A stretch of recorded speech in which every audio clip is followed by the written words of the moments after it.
Apa pentingnya hukum Perjanjian Lama bagi orang Kristen saat ini? Kristus menggenapi hukum. Kehidupan, kematian, dan kebangkitan Yesus menggenapi tuntutan hukum Perjanjian Lama. Yesus secara jelas menyatakan bahwa tujuannya bukan untuk meniadakan hukum, tetapi untuk menggenapinya. Ini berarti bahwa melalui Yesus, tujuan utama hukum diselesaikan. Matius 5:11, janganlah kamu menyangka bahwa aku datang untuk meniadakan hukum Taurat atau kitab para nabi. Aku datang bukan untuk meniadakannya, melainkan untuk menggenapinya. Roma 10 ayat 4.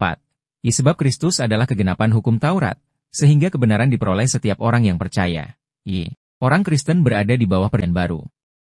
Dengan kedatangan Yesus, sebuah perjanjian baru ditegakkan, yang tidak lagi didasarkan pada ketaatan terhadap hukum Musa secara harfiah, tetapi pada kasih karunia dan iman kepada Kristus.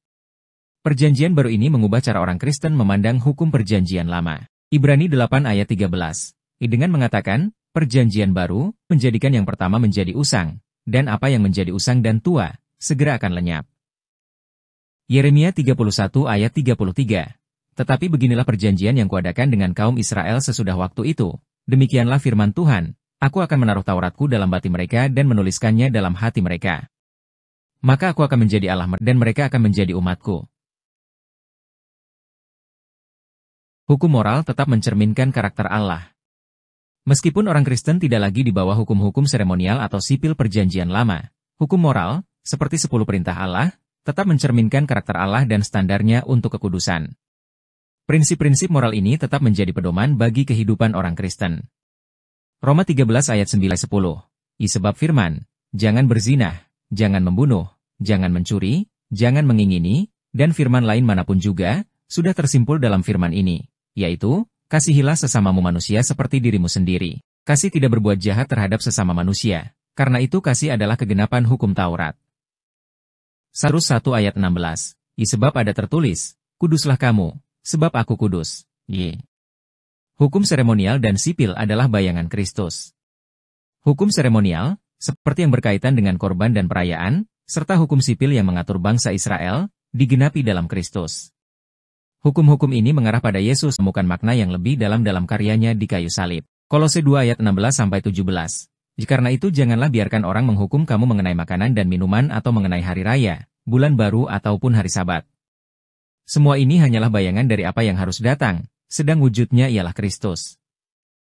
Ibrani 10 ayat 1.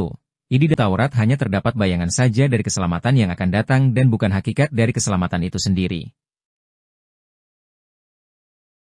Hukum mengungkapkan dosa dan kebutuhan akan kasih karunia.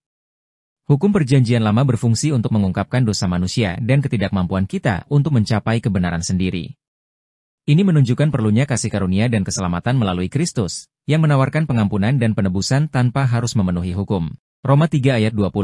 Sebab tidak seorang yang dapat dibenarkan di hadapan Allah oleh karena melakukan hukum Taurat, karena justru oleh hukum Taurat orang mengenal dosa. Galatia 3 ayat 24.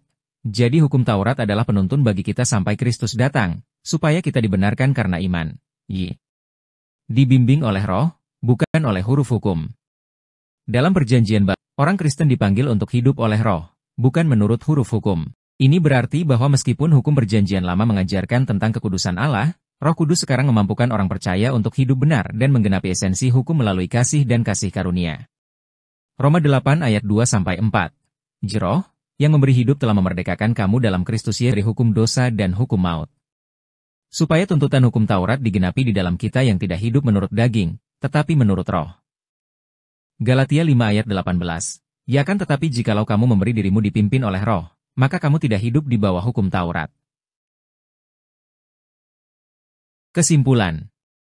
Hukum Perjanjian Lama tetap memiliki arti penting bagi orang Kristen hari ini dengan menunjukkan kekudusan Allah, mengarahkan pada Kristus, dan mengungkapkan kebutuhan manusia akan keselamatan. Meskipun orang Kristen tidak lagi terikat untuk mengikuti hukum-hukum dalam bentuk seremonial atau sipilnya, prinsip-prinsip moral tetap berlaku, dan Roh Kudus memampukan orangnya untuk hidup dalam cara yang memuliakan Allah. Melalui penggenapan hukum oleh Kristus, orang percaya sekarang hidup di bawah kasih karunia dan berjalan dalam kebebasan roh. Revelasi karakter Allah, kudus dan adil. Hukum-hukum tersebut mengungkapkan kekudusan dan keadilan Allah. Mereka menunjukkan kebenciannya terhadap dosa dan komit terhadap kebenaran, Imamat 11 ayat 44-45, Ulangan 32 ayat 4. Pengasih dan penyayang. Meskipun hukum-hukum tersebut kadang tampak keras, mereka juga mengungkapkan kasih dan belas kasihan Allah. Ia memberikan panduan untuk perlakuan yang adil dan setara terhadap semua orang. Ulangan 15:7-11, Imamat 19 ayat 18. Dasar untuk Perjanjian Baru. Penggenapan dalam Kristus. Yesus Kristus datang untuk menggenapi hukum Perjanjian Lama. Kehidupan, kematian, dan kebangkitannya menyediakan pengorbanan yang sempurna untuk dosa dan menetapkan Perjanjian Baru berdasarkan kasih karunia. Matius 5 ayat 17-19, Roma 10:4. Prinsip-prinsip spiritual. Banyak dari prinsip-prinsip yang ditemukan dalam hukum-hukum Perjanjian Lama tetap relevan hari ini. Mereka memberikan panduan untuk hidup saleh dan melayani orang lain. Roma 13 ayat 8-10, 1 Korintus 6 ayat 19-20. Konteks sejarah dan budaya. Memahami umat. Hukum-hukum Perjanjian Lama diberikan kepada kelompok masyarakat tertentu dalam konteks sejarah tertentu. Penting untuk memahami latar belakang budaya dan sejarah untuk menghargai makna hukum-hukum tersebut. Kebenaran spiritual. Meskipun hukum-hukum spesifik tersebut mungkin tidak berlaku secara langsung hari ini, kebenaran spiritual yang mendasarinya tetap relevan. Sumber hikmat dan instruksi. Panduan moral. Hukum-hukum Perjanjian Lama menawarkan panduan moral yang berharga. Mereka mengajarkan tentang yang benar dan salah, keadilan, dan kasih. Amsal 1 ayat 1-7, Mazmur 119. Pertumbuhan spiritual. Jadi Perjanjian Lama dapat memperdalam pemahaman kita tentang firman Tuhan dan membantu kita bertumbuh secara rohani. 2 Timotius 3 ayat 16-17. Sebagai kesimpulan, meskipun orang Kristen tidak terikat oleh hukum-hukum Perjanjian Lama dengan cara yang sama seperti Israel kuno, mereka masih dapat mempelajari pelajaran berharga dari hukum-hukum tersebut. Hukum-hukum ini mengungkap karakter Allah, menyediakan dasar untuk Perjanjian Baru, menawarkan konteks sejarah dan budaya, dan berfungsi sebagai sumber hikmat dan instruksi. Dengan mempelajari dan memahami hukum-hukum ini, orang Kristen dapat menghargai lebih dalam kasih karunia, dan rencana keselamatan Allah.